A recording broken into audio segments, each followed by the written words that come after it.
कुठेतरी वाचलेलं की वळण घेत जाणाऱ्या सगळ्याच गोष्टींचं मानवाला आदिम आकर्षण असतं. कदाचित हेच कारण असावं आपलं जिलबीकडे आकर्षित व्हायचं. पाकामध्ये बेमालूमपणे पहुडलेली, अनेक वेटोळ्यांनी स्वतःमध्येच गुरफटून बसलेली, एकाच वेळी कुरकुरीत आणि रसरशीत अशा दोन्ही लक्षणांनी सजलेली पिवळी धमक जिलेबी म्हणजे ताटाची शोभा कैक पटीने वाढवणारं एक प्रकरण. जसं लग्न भटजीशिवाय पार पडत नाही, तसं विवाह भोजन जिलेबीच्या विड्याशिवाय संपन्न होत नाही. कित्येक नवदाम्पत्यांनी आपल्या नव्या संसाराची गोड सुरुवात एकमेकांना जिलेबीचा गोड घास देऊनच केली असणार. चला मग आज आपणही सीमोल्लंघन करत बनवूया परदेशातून आलेली पण आपलीशी झालेली अशी रसाळ जिलेबी.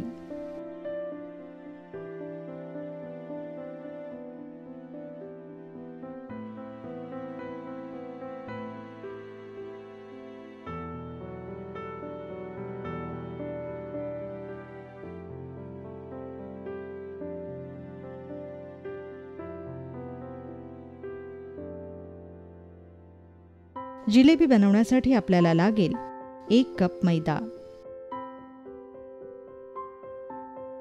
4 चमचे बेसन,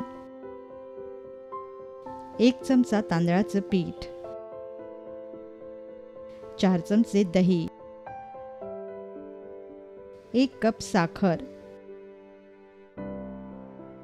चिमूटभर हळद, चिमूटभर खाण्याचा केशरी रंग, केसराचे काही पराग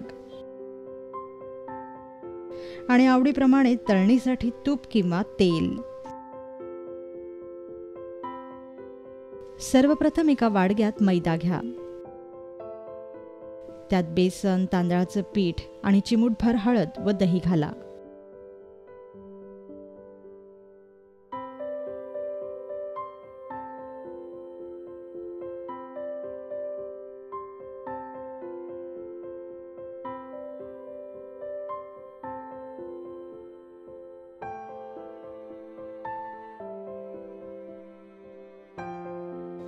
आता थोडं थोडं पाणी घालत भजीप्रमाणे सैलसर याचं पीठ कालवून घ्या.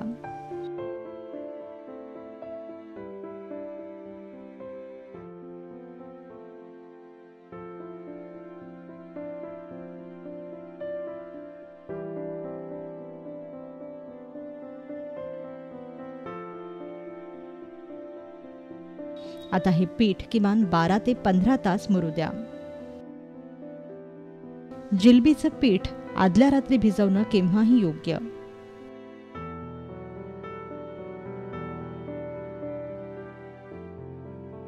गरम वातावरणातच हे पीठ मुरू द्या.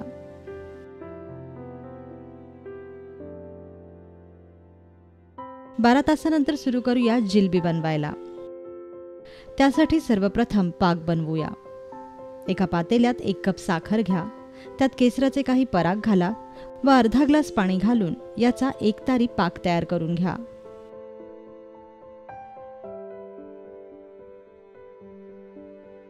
साधारणतः 5 ते 10 मिनिटात पाक तयार होईल.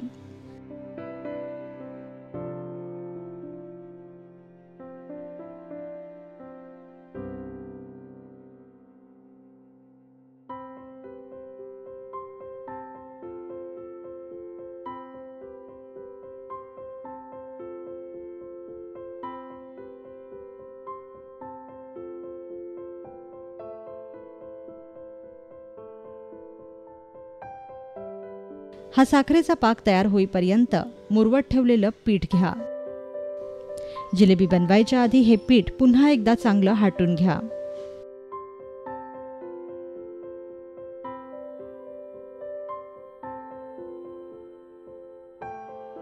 व त्याचे 2 भाग करा.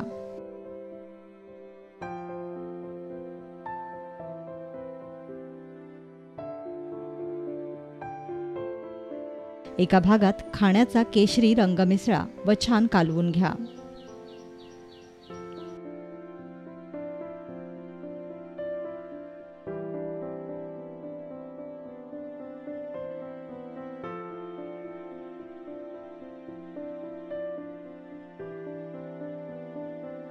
आता जिलेबीच्या साच्यात हे पीठ भरून कडकडीत तापलेल्या तुपात किंवा तेलात जिलेबी पाडायला सुरुवात करा.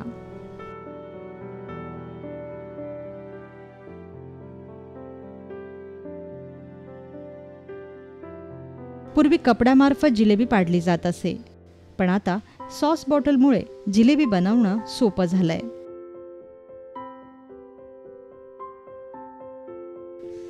जिलेबी तेलात टाकताना गॅस अगदी कमी ठेवा व नंतर वाढवून मध्यम आचेवर ही जिलेबी खरपूस तळून घ्या. जिलेबी नाजूक असते म्हणून सुई किंवा बारीक सळीनेच उलथा. जिलेबीसाठी कालथा अजिबात वापरू नये.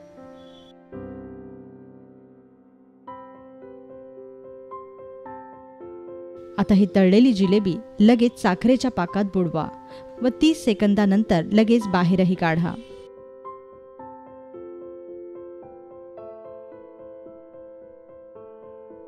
लक्षात ठेवा की गरम पाकातच जिलेबी मुरवावी. पाक थंड झाला तर जिलेबी ही नरम पडते.